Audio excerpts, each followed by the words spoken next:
Bears Nation podcast. Myself, Kevin Lapka, alongside Kellyn. No Jake Hassan today. He's a little tired. He went to the Chicago Marathon today. He watched a Bears game for 3 hours. He watched that Bears game for 3 hours. You can't blame the kid for being a little tired. Jake Hassan will be back for us on Tuesday night for our preview of the Thursday game against Washington. But we are here breaking down the Bears loss to the Minnesota Vikings. But Kellyn, I'm almost at the point where after what I saw in the first half, I will take a moral victory, and I feel like there were multiple of those in this game. Again, Kellyn joining us to break down the Bears' 29-22 loss to the Vikings, officially a one-score loss, which is always nice to see that it was one score. They had the lead 23-22 with 2 minutes and 30 seconds left in the game, 19 unanswered points to bring it back from down 21-3. We thought, I think you texted it in our group chat, Kellyn. You're like, I don't know if I'm going to make it through you said, I don't know if I'm going to be alive by the time we do this post-game show, based off of what you had seen in the first half of that game. And then everything changed out of the gates in the second half. What did you see, man? Because what a weird freaking game. Yeah, I haven't. I know it was rough, but this is one of the more positive losses that I feel like we've had. Like, I feel, not awful about it, because that's the team that the Bears have this year. That's the product that they've put on the field, how the game ended. I'm so happy that they ended better than they started, because I texted a couple of my friends and was like, hey, like, if I get caught for kidnapping, will you bail me out? Because I'm thinking about getting Luke Getsy. Like, it was getting that bad, man. I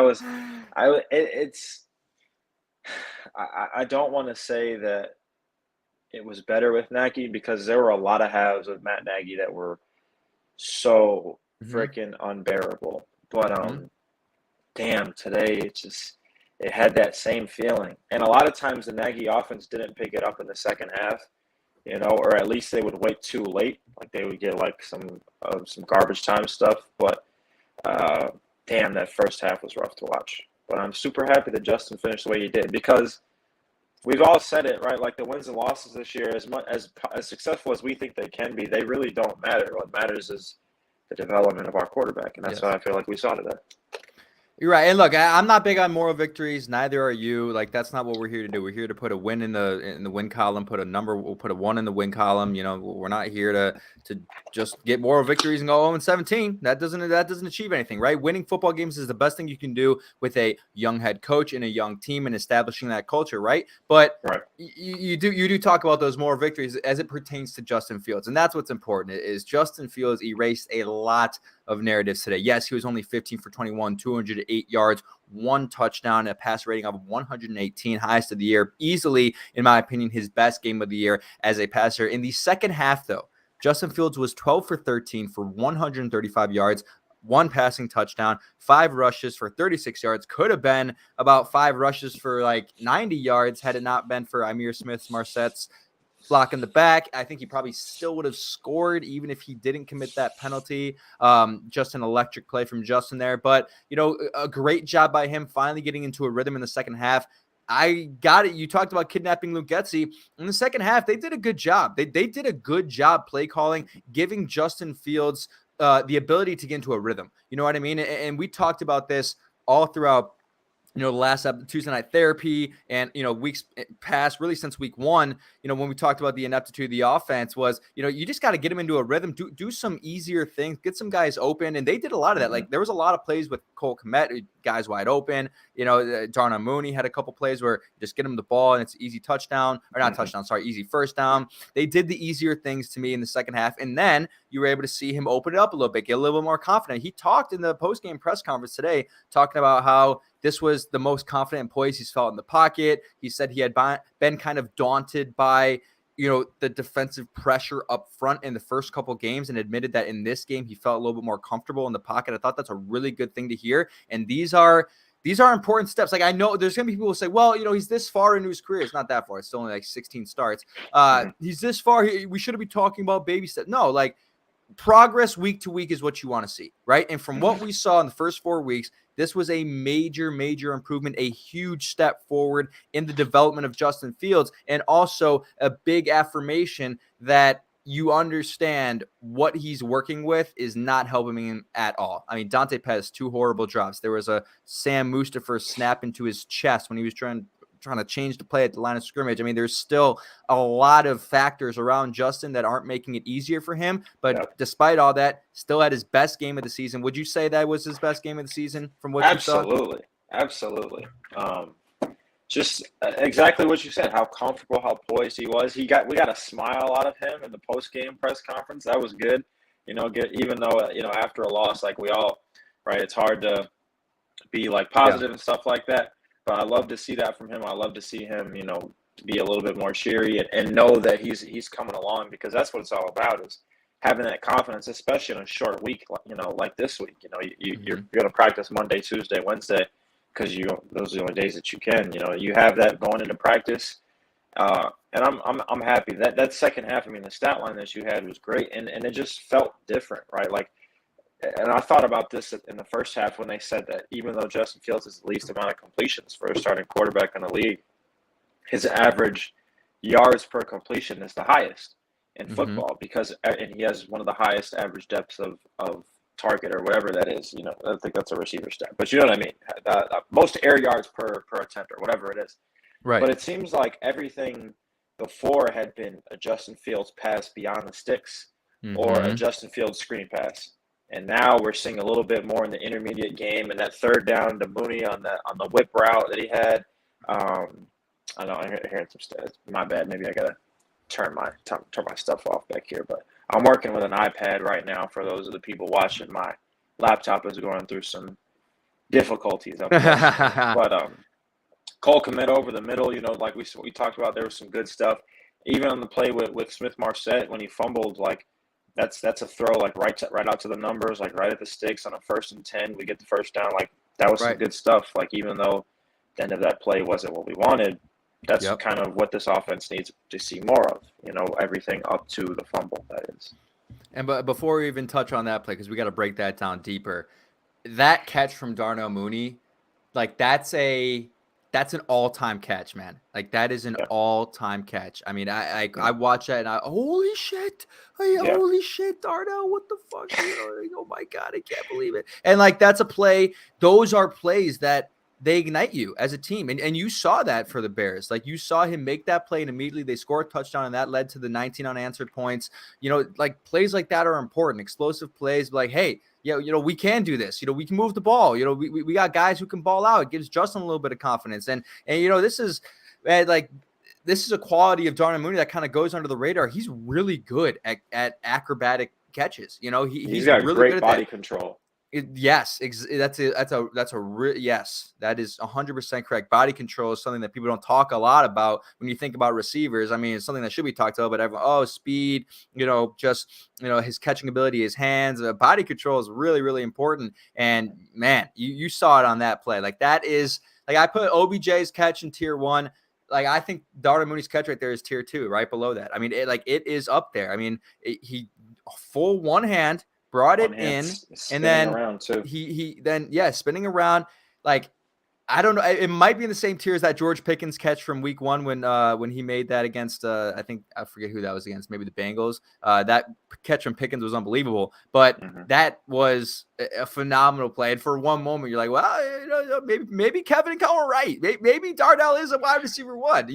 Maybe he's everything we thought he was, and he is. Like, you also have to remember, like, to a certain extent, we talk about how the offensive personnel of the receivers don't help Justin Fields. They don't really help Darnell Mooney either. You know what I mean? And I would have to go back to the All-22 and really see if, defenses are doing a good job of taking Darnell Mooney away.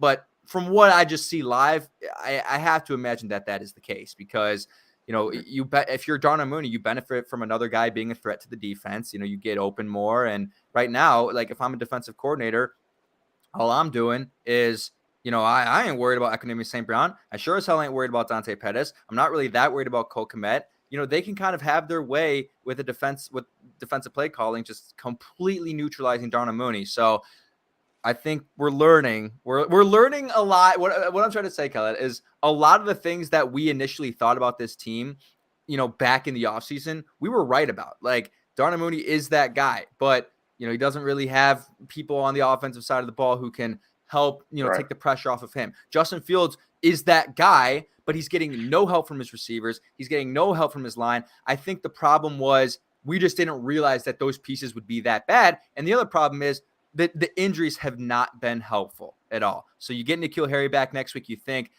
But hey, let's do this real quick, Kellyn. Let's do this real quick. So Velus Jones Jr. plays one snap on offense. And in that one snap, he scores a touchdown. And for the rest of the game, he does not see the field. Explain that to me, Kellyn. No, I wish I could. I don't know, because if he's healthy enough to get a jet sweep in the red zone and have a physical touchdown run like that, he's healthy enough. Maybe he's still getting used to the offense. I don't know, Kevin. I want to give guys who are good enough to coach at the NFL level the benefit of the doubt that they know something that we don't. But it's hard, right? The Bears fucking make it so hard on us sometimes. So hard. And it's like I want to believe in you, but you give me no reason to. I don't know. I wish I knew. Because you haven't even seen him. He's you can't develop him, and you can't waste time. Velus Jones is 25. Like, that's the reality of it. You can't waste time on the development. He's an old man. He's an old man. He's got to go now. He has to go now. Yeah, he absolutely has to go now. And it's just confusing. So we go back to that play you touched on it earlier. Let's break it down, all right? Amir Smith-Marset, obviously, catches the ball past the 40-yard line. They get that ball. I watched it back, and I'm like, man, they were really deep into Viking territory. Or not deep, but they were in Viking territory with about 1:06 to go if he had run out of bounds. He motions towards out of bounds, and last second is like, nah, let me just halt a little bit, try to get back inside. Yeah. And that's when Dancer came up behind him and just got the leverage on him. But so there's a couple things, there's a couple takeaways from this on my end, and then we'll get your thoughts on it. Number one, I think the first reaction from a lot of people is, well, this is on the coaching staff, right? Because it's, the players should be taught to just go out of bounds, right? Why aren't they at practice time to go out of bounds? And it's important to note that after the game, Darnell Mooney said, everyone, knows in that situation to go out of bounds. We practice it all the time. We talk about it all the time in that situation. If you get the ball from Justin, you are going out of bounds. Sometimes in that moment, when you're a player, you just want to make a play, right? Like that's all that's on your mind is like, let me extend it. Let me get a couple more yards. And you have to remember Amir Smith-Marset's former team is the Minnesota Vikings. How sweet would it be if he made this awesome play to get the Bears into better field position? Now, you still got to be, you can't let your emotions and all that take over in that moment. You still got to be smart, but I don't want the takeaway from that to be Matt Eberflus doesn't know what the hell he's doing. He's not telling these players the right things in practice. They're not prepared. They're not disciplined. I don't think that's a takeaway for me from that play. I want to take it a step further. I'm glad you said that.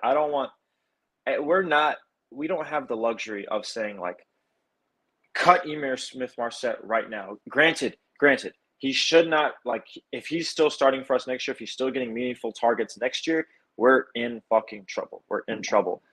But for the time being, would you rather have Dante Pettis? I would not. I would take 10 Amir Smith-Marsets over Dante Pettis. EQ St. Brown had one target today, and he actually looked pretty good. He shook Patrick Peterson, got open against him, and it looked very good. But as far as, like, everything that Amir did before the fumble was pretty damn good to create separation, come back to the ball, catch, stiff arm. If he gets out of bounds, like we're talking about, hey, nice play by Amir Smith-Marset getting 15 yards. But it's just that one decision, right? And we as fans have a tendency to overreact. And like I said, even when like N'Keal Harry and Byron Pringle get back healthy, he probably won't be getting those reps. But for now, we just have to deal with it. You know what I mean? He shouldn't be here next year. That's fine. But right now, we just have to endure it. We just have to endure it. I know it sucks, but hey, at least he caught the ball. I wouldn't be shocked. At least he caught the ball. Somebody's got to. Dante Pettis might not have caught that ball. Dante Pettis did not catch the damn ball today, man. It was not a good day for him. There's just I don't know what the room on the roster is looking like, but I can't imagine that he'll be around very much longer because there's just no reason to keep him when Harry and Pringle come back because there shouldn't be room. There should not be room. I mean, he's got to be. I'm sorry, he's got to be gone. He's got to be gone. He provides nothing to you for this team. I tweeted, I could have made those catches. I'm sorry, I'm not in the NFL. He's fucking the development of your young quarterback too. Exactly. The long that's demoralizing stuff. the long drop was on a third down, I think. I think that would Mm-hmm. have put us like damn near in the red zone, and it was a third down. It was a deep toss. Maybe not the red Right. zone, but we would have been in plus territory. And you got to make that catch, man. You got it. You're an NFL receiver. Like, granted, the throw wasn't perfect, but a lot of It them doesn't aren't. matter. You got Yeah. to make that damn catch. I don't want to like I think Schlereth and Amin addressed that. They were like, well, you know, it wasn't a perfect throw. I don't care. Like you're Yeah. in the NFL. That's not a difficult catch to make. Like Darnell No. Mooney's out here, you know, making OBJ like catches to help out his quarterback and put some yards on the stat sheet and get in the red zone. And he can't make a night. He's jumping 5 inches off the ground. Like, you know, make the fucking catch, man. It's frustrating. Like it's really frustrating. But the other thing about the whole Emir Smith Marset, it's a tough name to say quickly, situation is like, I know you talk about, oh, he's not going to be here longer. Yeah, you're right. And he shouldn't have been on the field at that moment. Again, this goes back to the Velus Jones Jr. conversation. This was my other takeaway from the play is he shouldn't be on the field. Velus Jones Jr. should have been on the field in that moment. 100%. Again, one snap all game. I have to go back and check the snap counts, but I don't believe he got another snap aside from the touchdown. Did you see it? I'm pretty sure he was only on the field maybe one other time. I highly doubt it. I mean, so doesn't matter, you know. I get it. Even yeah. if it was one other time, it means nothing. You know. It's frustrating, man. And like, you know, I see Remy here. Y'all not overreacting. That was trash. Like it was trash. You're right. It was trash. Their receivers were throwing the rock while ours weren't catching. Yeah, Justin Jefferson threw the ball for a pass. I forget who caught the play, but it's frustrating watching Justin Jefferson on the other side of the field because I love him as a player. And just as a person and everything he's all about and the way he plays the game and he's fun, he's exciting. Obviously, he's good as hell at football. And you're just like, man, like, oh, like you want to love him. And you do, but he's on your division rival team and you see him twice a year and he torches your defense for 12 receptions, 154 yards. Like it's hard. It's hard to love him when he's doing that to your team. But man, I love him as a player. Yeah, he is fun. He is fun. I wish we could do similar things with our receivers that he does. Not saying that we have the talent, you know, at any spot, but damn, I wish. Man, I wish is right. Now, so let's go back to the real quick before we do defense, because I think there's a lot to break down defensively, obviously, given what happened in the first 17 passes of the game for Kirk Cousins when he literally was breaking franchise records for the most amount of completed passes to begin a game. Let's stay on the offensive side a little bit. You know, just again, you talked about Getsy in the first half and then what they did in the second half and the adjustments they made. And, you know, Dave Montgomery gets into the end zone and finally they get things going, you know, in the second half there. And the halftime adjustments that they made, I thought were good. Just, I want to hear your thoughts a little bit on what you saw from a play calling standpoint from Getsy that you liked. I mentioned that I liked the fact that they were giving Justin the layups, that they were doing some easier things. They kind of went away from the run game a little bit, which I liked. Again, I said, I want to pass more on first down. If you're going to, you know, get 5 yards, I'd rather you do it on a quick out route and get your quarterback in rhythm. So those were my just my quick observation, but this is obviously going to be the hot button topic every single week now, because I think we're almost at a point, like, again, we're playing the blame game here in this city and as fans of this team and as fans of any team, this is what you do. You play the blame game, right? And the blame after today has very quickly turned away from Justin Fields, and people are starting to understand, hey, you know what? I think he is the guy, but the play calling is inept. The personnel and the talent around him is inept. And I think there's a lot of people coming to terms with that. So now that people want to play the blame game on Luke Getsy, I want to know your thoughts on what you thought he really did in the second half and really what you hated in the first half, because you talked about kidnapping him and, you know, hot thing to say on air, Kellyn.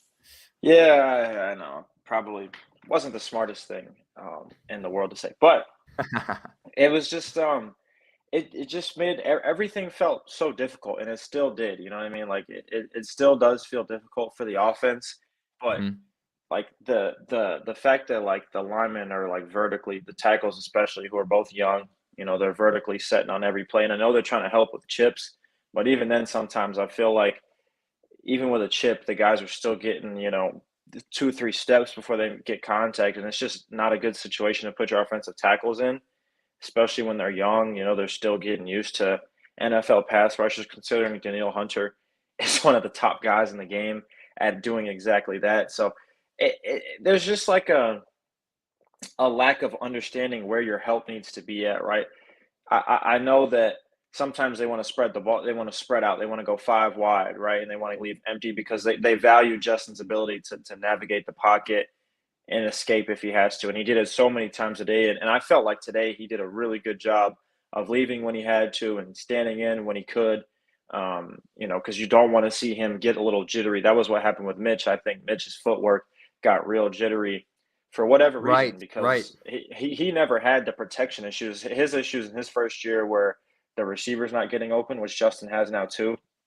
But like then he got the bad habits in the first year, and you just don't want that to be with Justin. And today I think you saw a lot of that go away. Hopefully that continues to be like that. And then the second half, like I said, I mean, everything felt like it was either a screen pass, and that first screen pass of the game, I think it was the very first call. That was so much better than last week. They tried to go that exact same play to Cole Kmet to the wide side of the field, and I said to you, like, why are we doing that? Why are we trying to make our offensive line run all the way to the other side of the field? And there was no chance. There was no chance for Kmet. There was no chance for the line. This time they did it to the boundary. They got it to David Montgomery. Get your best player of the ball. Let him work. And then so I thought just in the second half they just did a great job of letting him just drop back and work. Right. You don't need a lot of like the fancy stuff. I do want to see them do a bit more, of that under center stretch boot rollout. Kirk Cousins, he completed his first 17 passes today, and they ran that a billion times. You know what I mean? So it's a copycat league, and Getsy and Nathaniel Hackett come from the same tree. I think Nathaniel Hackett, not Nathaniel Hackett, Kevin O'Connell. Of course, Nathaniel Hackett too, but Kevin O'Connell, I think was Sean McVay's offensive coordinator last year, if I'm not mistaken. Look that up for me. I think he was with the Rams last year. But, regardless, it's the same, McVay, LaFleur, their offenses aren't very different. And I just feel like we're just not seeing that same level of creativity. Like there's something holding Luke Getsy back. And I don't know if it's just because he doesn't have the play calling talent that a guy like Kevin O'Connell has, or maybe it's something different. Maybe he's just being a bit too cautious because he knows his personnel isn't good. But at some point, you got to let it rip.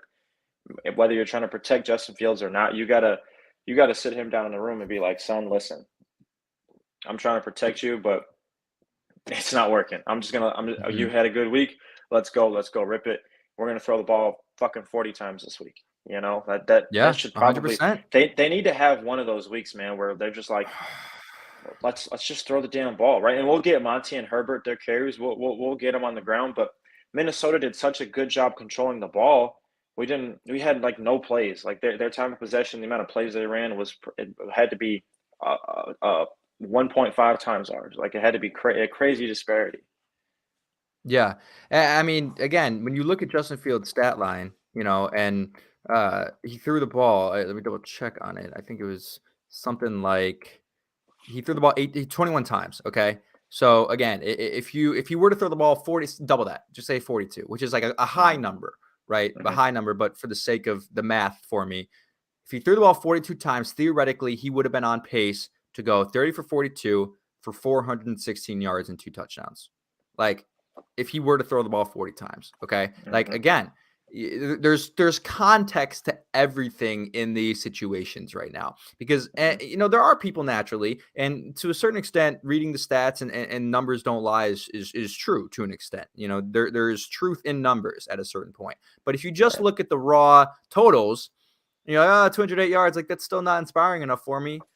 Just boost that to 30 attempts, and he's a 300-yard passer on the day. And it's what everyone's looking for, and everyone's excited, right?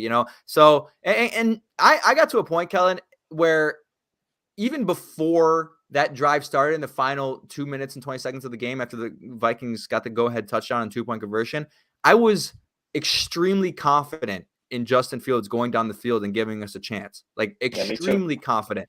And that's like, man, I hadn't felt that way in a long time. Like I hadn't felt that way at all this year, really. Even against the Niners, you weren't confident. You were a little surprised that they did the things they did in that game, but you sure as hell weren't confident. We got to that point, and I said this to my dad. I watched the game. I saw the Vikings score the touchdown and do the 2-point conversion. I said, we got timeout and 2-minute warning. I told my dad, I said, that's too much time. I literally said, that's too much time. And the way they were moving the ball, again, if that ball doesn't get stripped from Ihmir Smith-Marsette, I think they have a really good chance to score a touchdown. It's probably like so Bears to like miss the extra point at that point and like not go to overtime. But shout out Cairo Santos, 51 yards, 50 yards. Golden. I think he got a 42 yarder.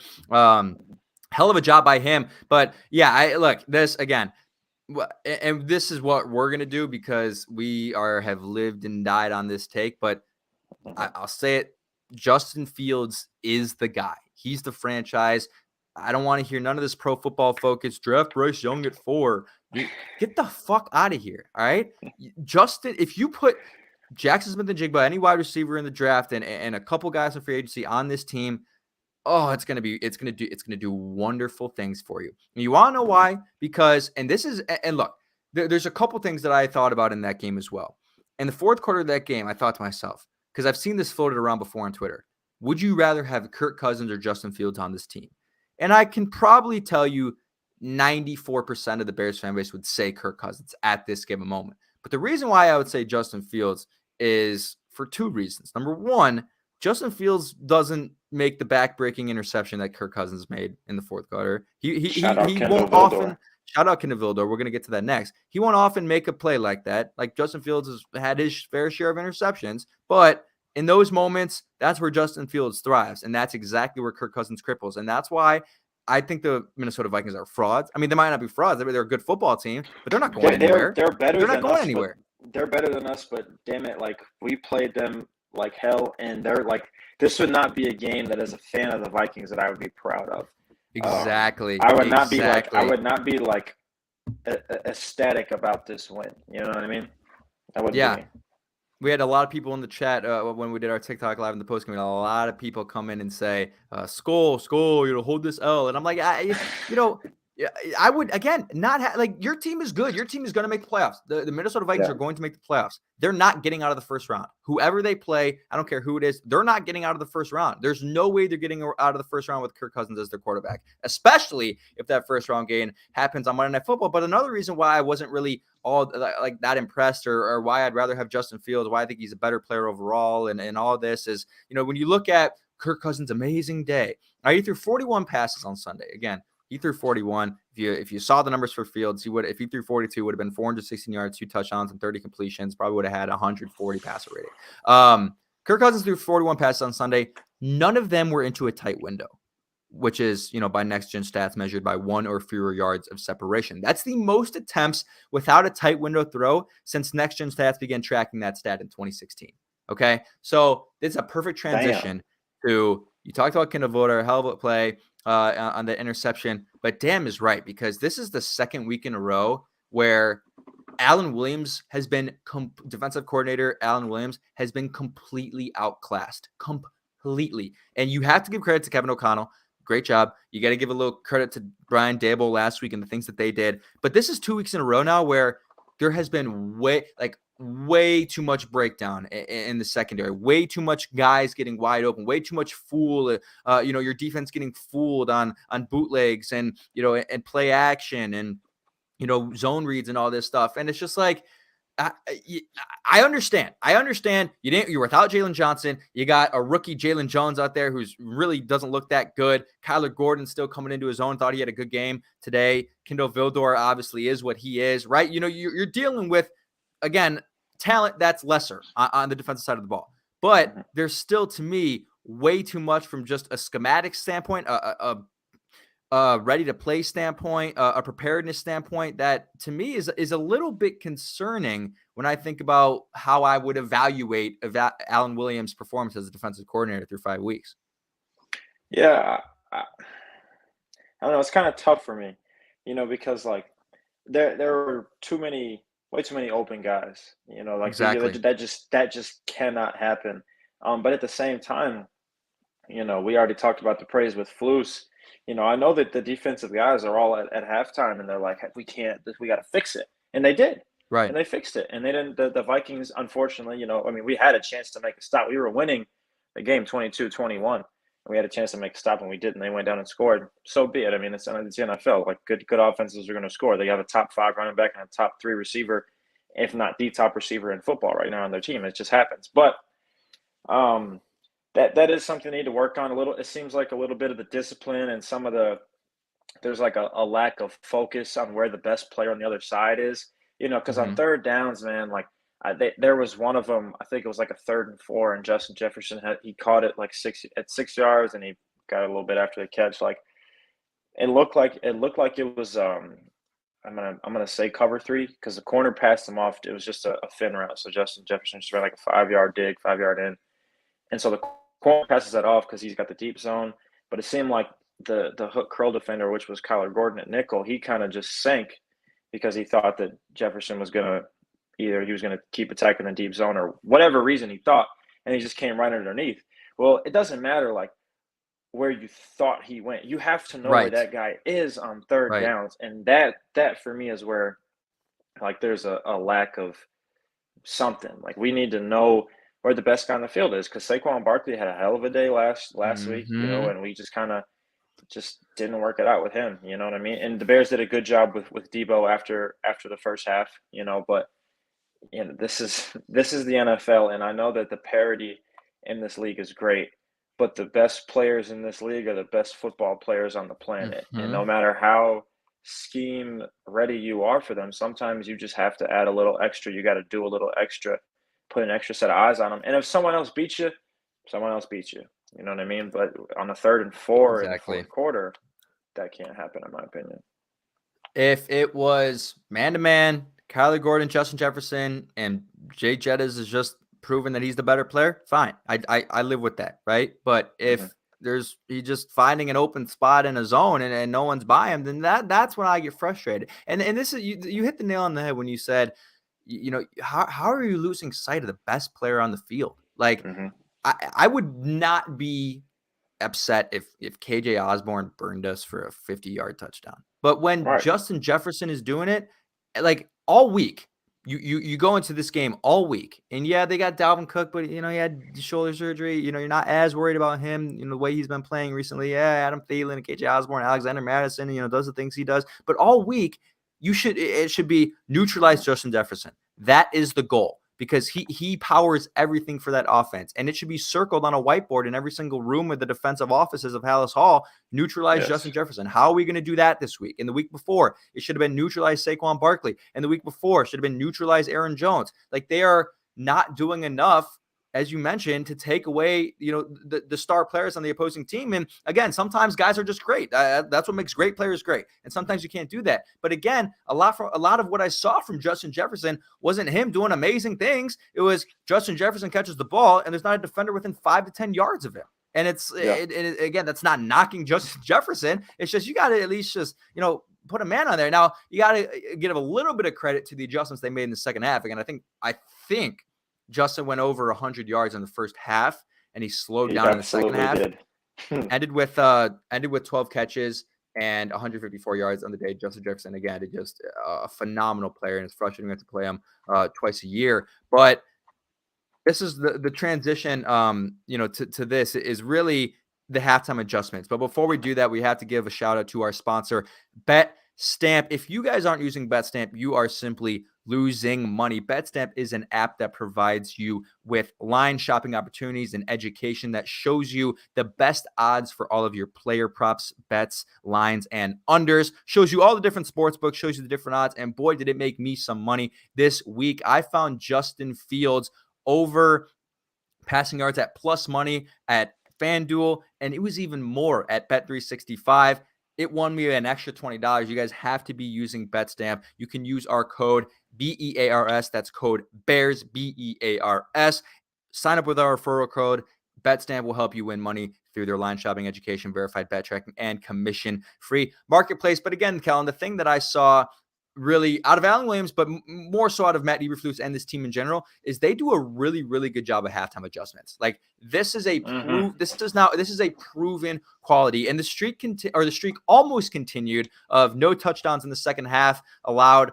No touchdowns in the third quarter allowed all year, and really no touchdowns for majority of the second half until that final drive of the game, which was just, Mm-hmm. it was a 17-play, 7-minute brutal drive. But man, like when you think about the redeeming qualities and the important qualities for a first-year head coach, the number one thing to me, not number one, but it's up there, is your ability to make halftime adjustments. You know what I mean? And Yeah. this was it was almost the fatal flaw of Matt Nagy, because that team would get down and they'd stay down. They come out of the gate down, they wouldn't be able to come back. Like, down 21-3 in Minnesota, scoring 19 unanswered points when you're clearly outmatched. And after everything that happened in the first half, that was really the way they responded, the way they came out, and the way they fought in that game.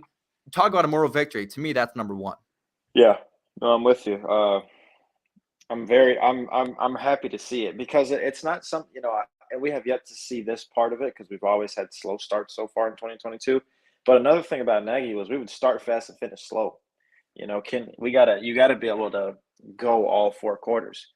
Hopefully we see that with this staff, but I mean it's hard to sit in a room for 15 to 20 minutes and fix everything that went wrong. But they're 5 for 5 so far. They really have done a really good job.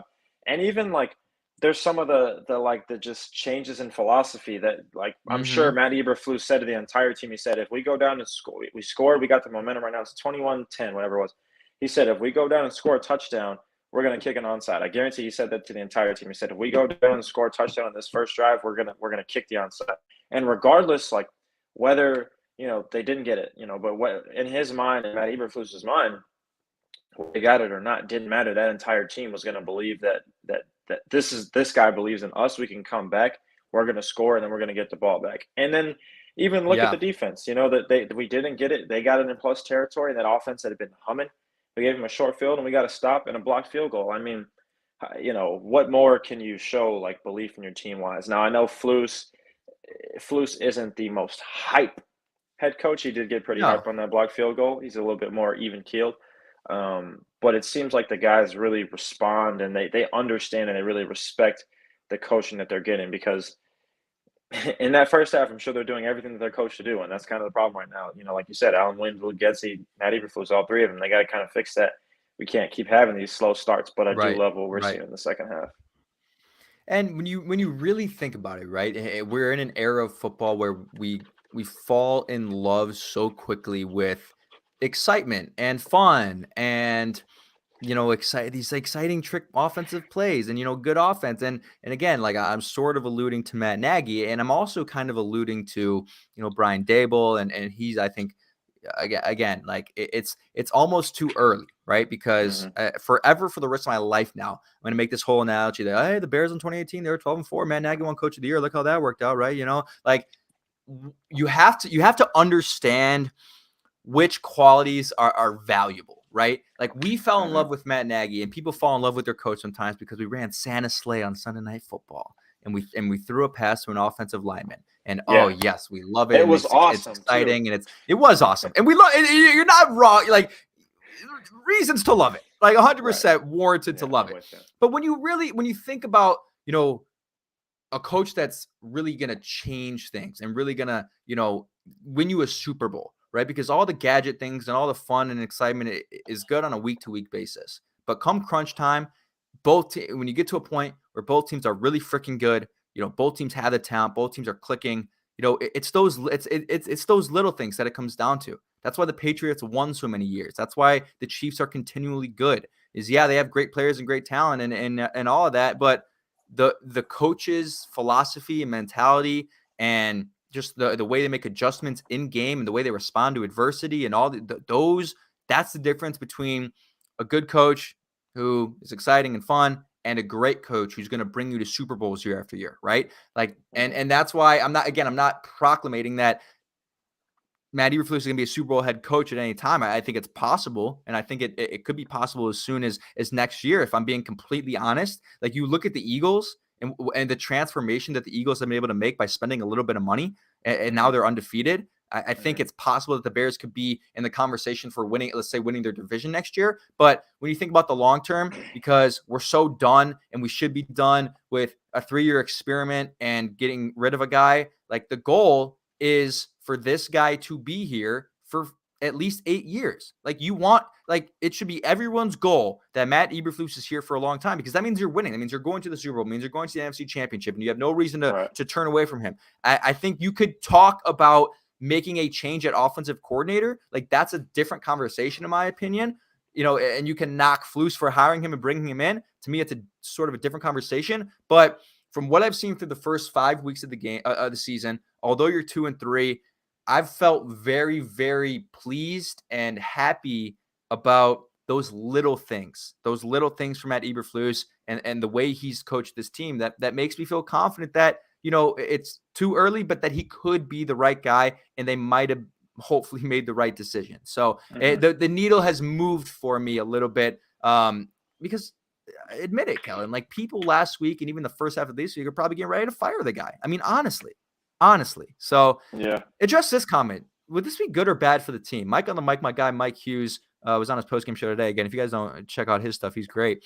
Eberflus needs to take over play calling for the defense. This is part of the problem because this is the same problem with Nagy and the same problem with other coaches who do this is like, it takes your mind off the game. And then all those little things I just talked about, those in-game decisions, it gets difficult to manage those things when you're calling plays. And that was one of the fatal flaws of Matt Nagy, or what people believed was one of the reasons why he was such a bad coach, because he was so worried about calling plays he couldn't actually be a head coach. What would your thoughts be if Eberflus rather chose to take the play calling over on defense? I don't know. I think it's a little too soon. I know we're frustrated with the Bears defense, and they have been pretty bad, especially in the run game. But I mean, they could be a lot worse. I mean, we gave up 20 points last week to the Giants. They only had two touchdowns.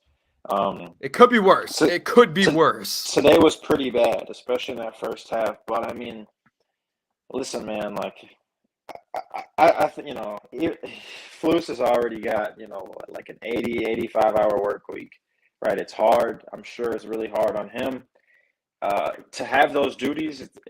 I probably wouldn't want to put that on him yet. I think it's a little too early for him to kind of hit the panic button. And Alan Williams is his guy that he brought with him from Indianapolis. I'm sure he has a little bit more trust and faith in him, and they'll hopefully work it out. So we'll see. I wouldn't do it. I wouldn't do it either. I was Flus, and I probably wouldn't want it as a fan right now, but. Again, and you have to remember, like the play calling we just talked about, it was bad, but you have to remember. I mean, man, like, the talent right now on defense, specifically for me, the front four is bad. I mean, it is really Travis bad. Gibson has been very, very not good this year. But not happy with him. Yeah, but it's not just him. But to me, it's Robert Quinn. It breaks the single season sack record last year. And then this year he's non-existent.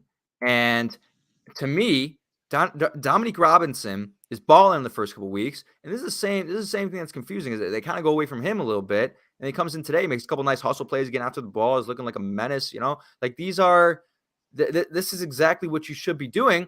And they said in the offseason, oh, we're going to give the young guys a chance to play. This is what we're going to do, man.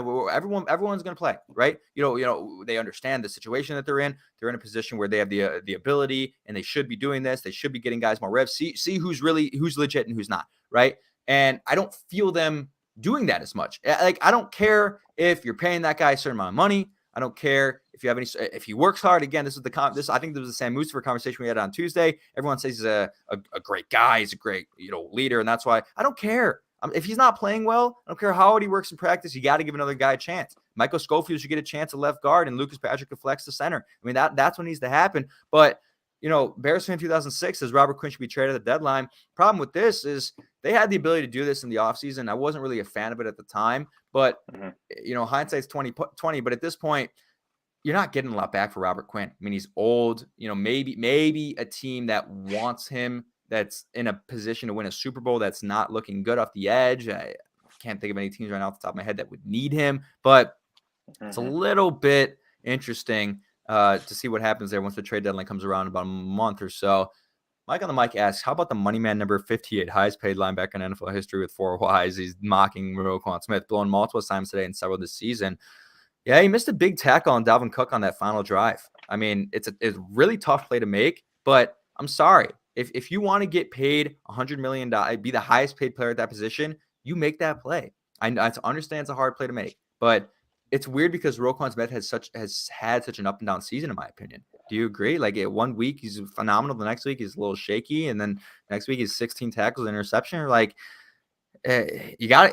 I'm sorry, if you want to be paid the money, you want to stick around here, you got to be consistent. You got to be great on a consistent basis, because that's what separates good from great, is doing it consistently. Do you agree? Right. No, yeah, I'm with you. You gotta consistency is key in this business. Week in, week out, you gotta bring it. That's why all those guys that make the money that they do. If you know what I mean. Like the Aaron Donald freaking brings it every week. The Yeah, top you paid think? receivers.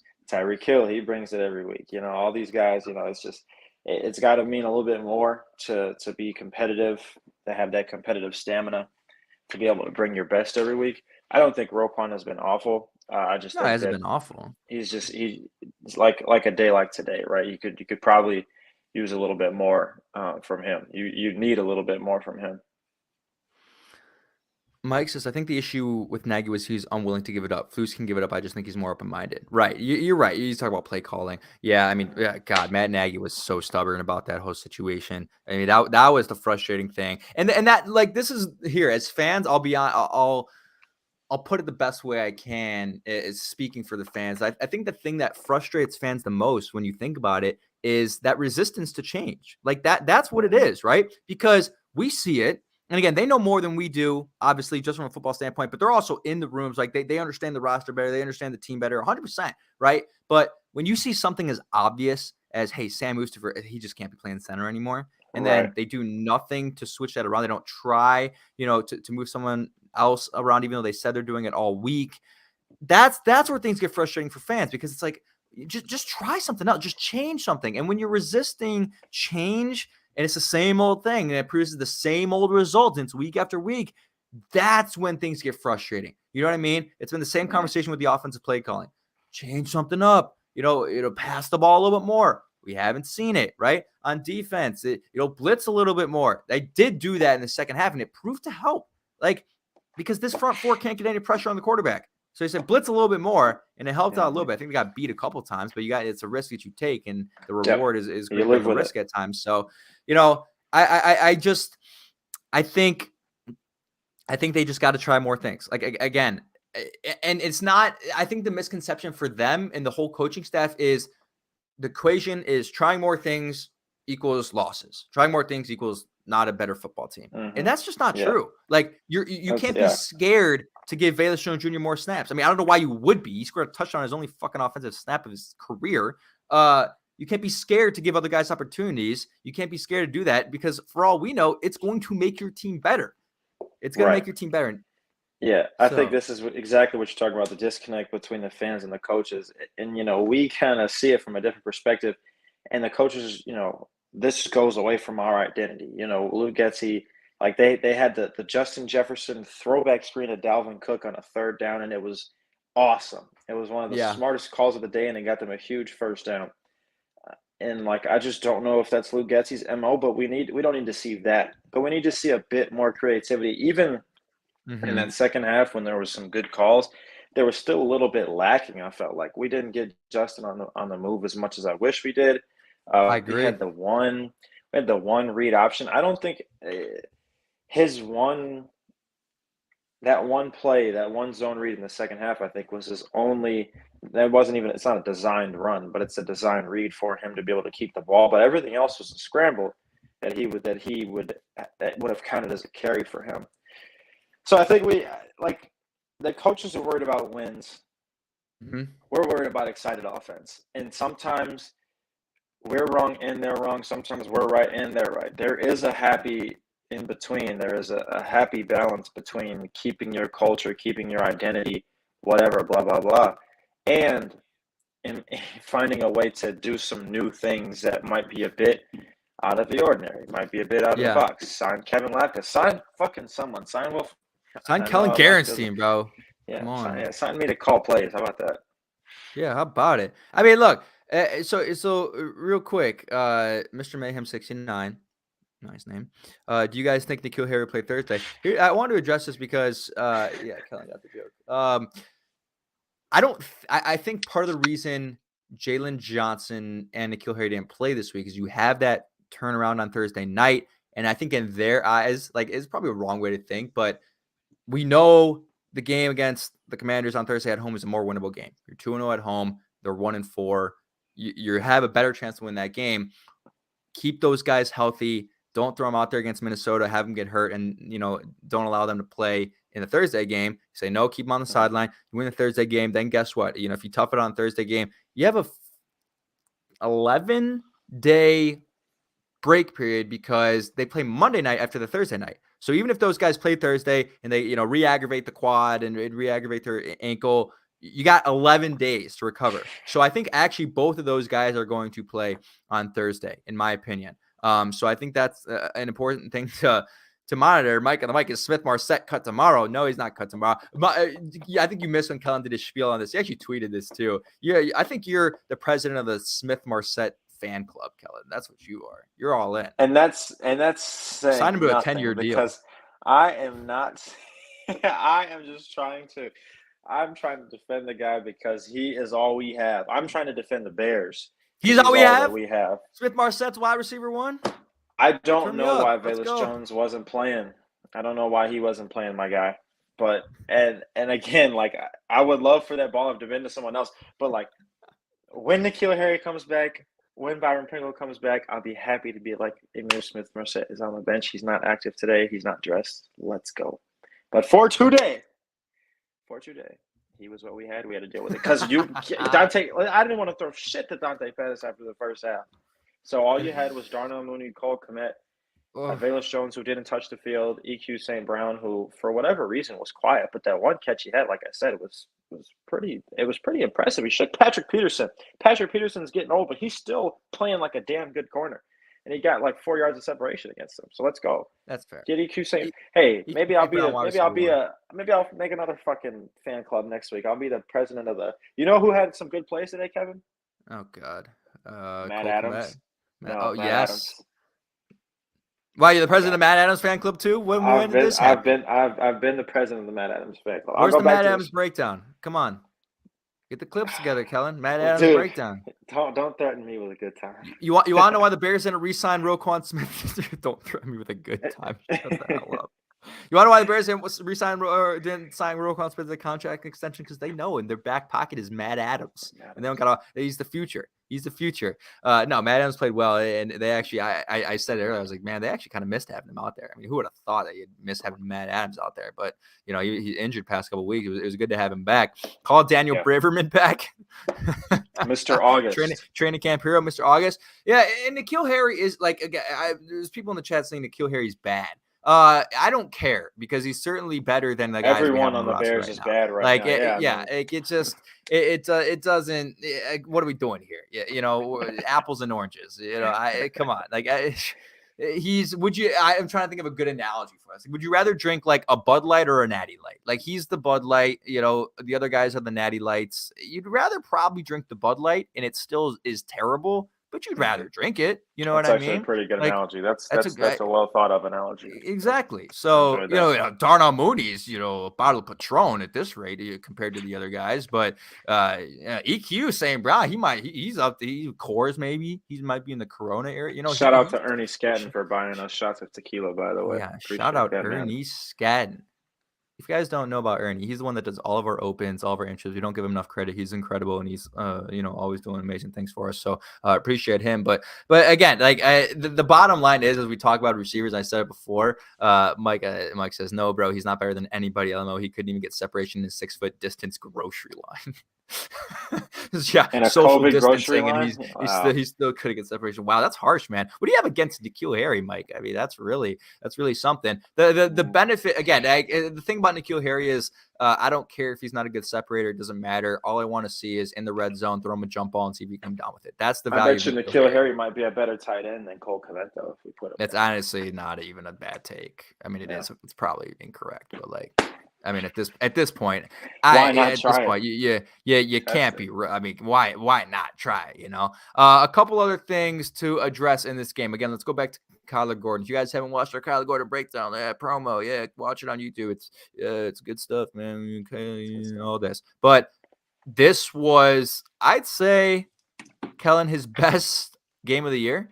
Yeah, it wasn't anything superior. But I should say the tackling was superior. His coverage wasn't superior. What did you see from Kyler Gordon?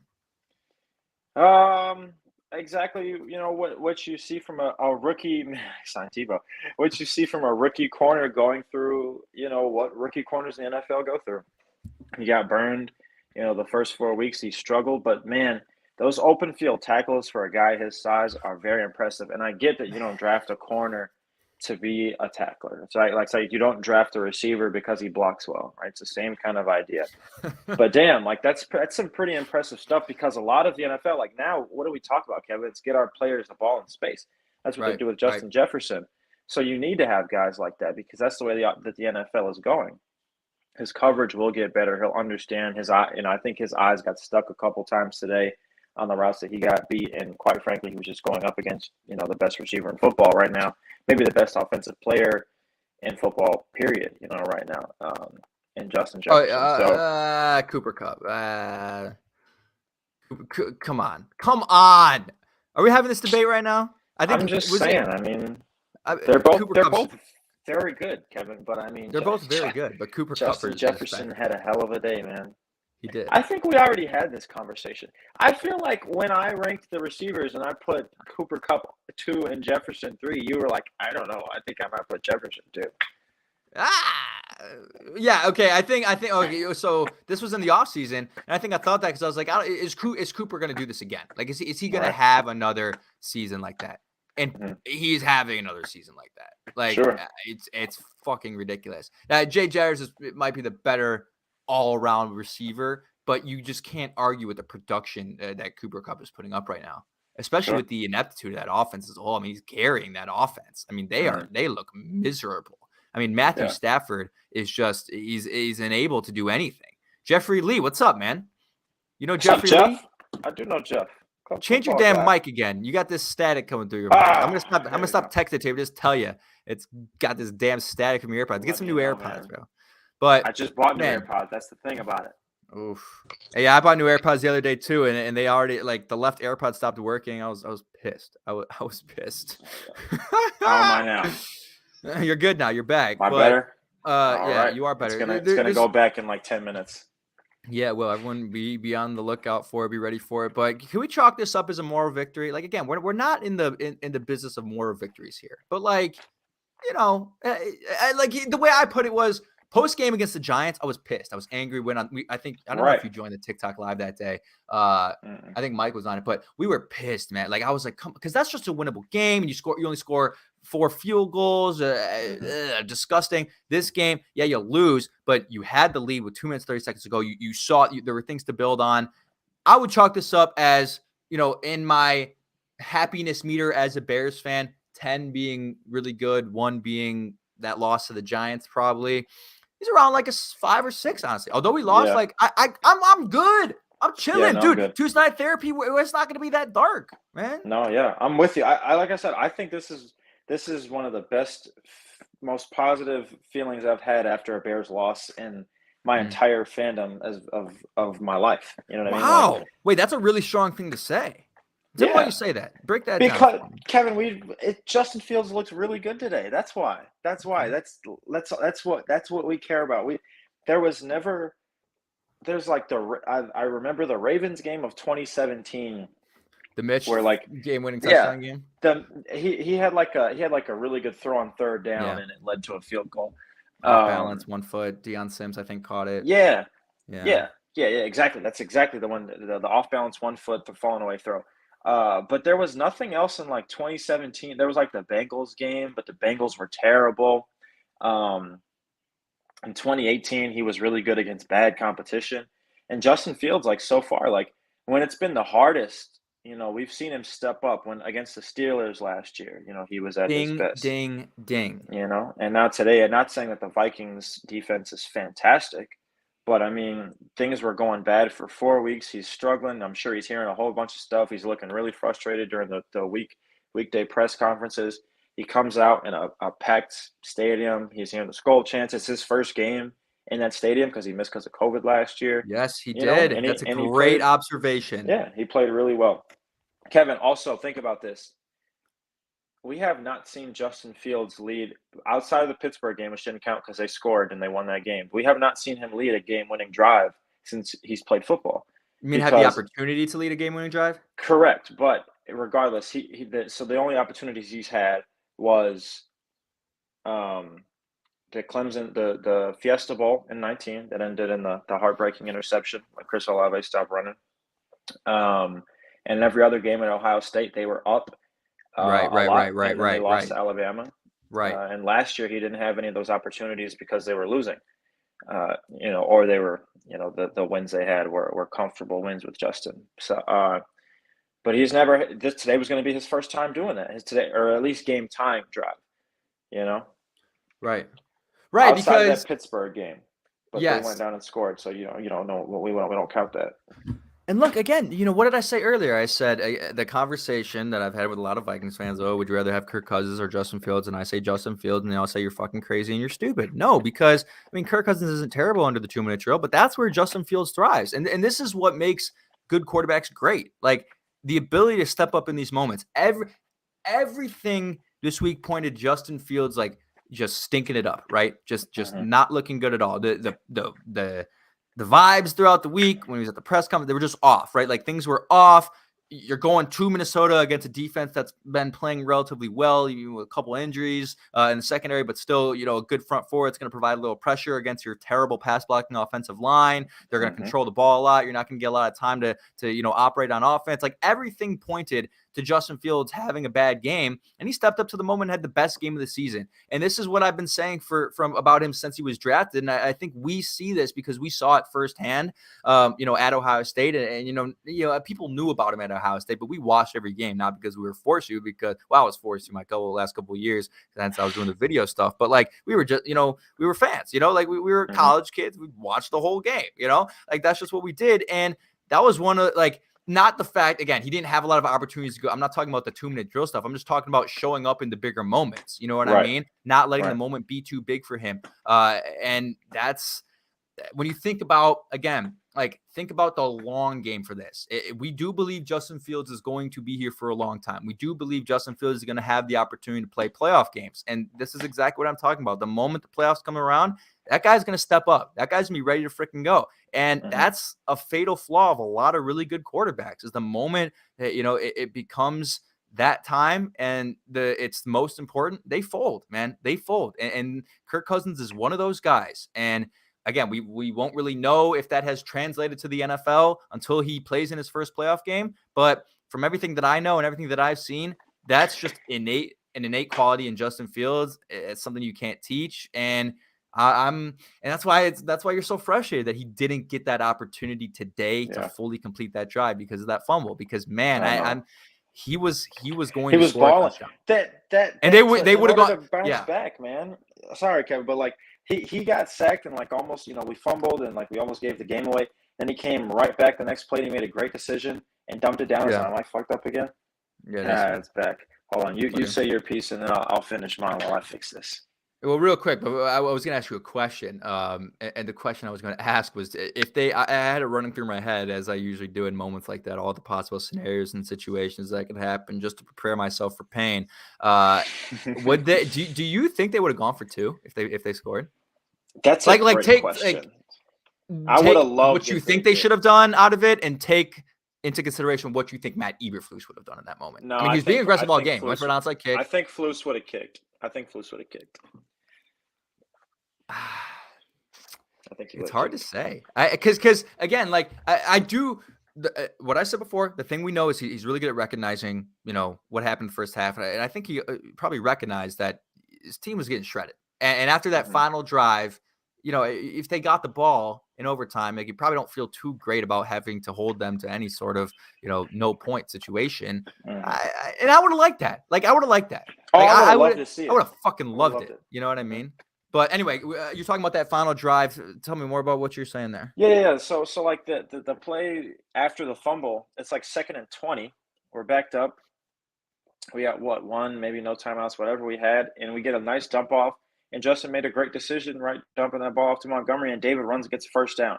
And then we're right up to the ball, and Justin makes a great throw, and unfortunately Smith-Marset, fumbles. But like we were moving, we had the momentum, we were going, we were already in plus territory. We were going to have the ball in like 35 if he goes out of bounds. Clock stopped. Offense was going to be good. Guys were going, we were fine. Darnell Mooney hadn't even had a target on it. He was gonna if we scored, it was gonna be him. You know what I mean? If we scored Darnell, that drive, it would have been Darnell Mooney who would have you think caught it. so? Yeah, absolutely, 100%, 100%. You can't disagree with that. And man, like again, I tweeted before it. I was like, Justin Fields can win back the entire city of Chicago in 2 minutes and 20 seconds. And I think he should have won back the rest of the city already because again, we've already talked about it for the last hour and 5 minutes of this show.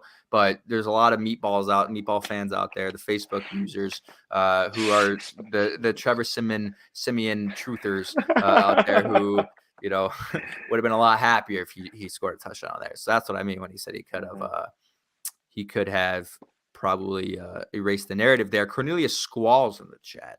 Flus is learning that a head coach has to be a little more aggressive than a D coordinator.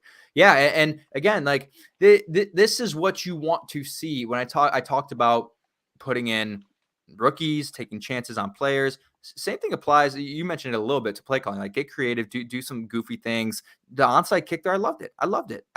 Yeah, me too. Go for it. Like do it. The 2-point conversion earlier was the logical decision, for a majority of head coaches, but still, like I like that, and just being a little bit more aggressive. Like you get to a point where you realize, especially with this team, and it's going to happen a lot this year, you're not talented enough to just play your game and beat the other team. You're not like the game script that you have built. You're just not talented to execute it and still win. You're just not. And at some point, like if you're gonna pull off the crazy upset, you're gonna have to do something. You're gonna have to do something goofy and funky like that. And I think we're kind of trending again. We're trending toward this direction of understanding. Okay, maybe we do need to be doing that. Understanding, maybe we do need to be a little more creative on offense and understanding that. Yeah, personnel might be a little bit worse than we thought. And if that truly is a realization that has been made by Matt Eberflus and Ryan Poles, then they gotta do something, man. Like if Will Fuller's really looking to be on a football team, or if OBJ doesn't care about going to Super Bowl contender, like you got to get one of them, man. You got to do something. Like those situations are really hard to evaluate because no one knows what's going on with those guys. Like in situations like that, you're going to be 6 weeks into the season.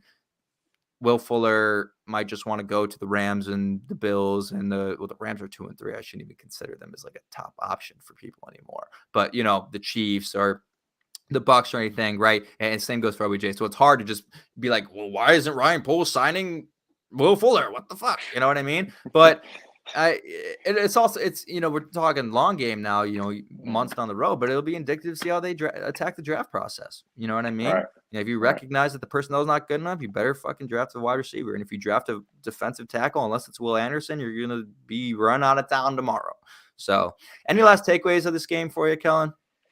No, man, I'm like I said, it's one of the best I've felt about a loss. Unfortunately, I'm not happy we lost. But this is a year, like I said in the beginning, the realism of it is this roster is not good. This roster is not, built to win playoff games, but we're not there yet. The purpose of this season for us as fans and for that franchise, that organization, is all shit. It's all about number one. And today, number one was really good. He was at his best when we needed it most. We had those 4th down, 3rd down conversions.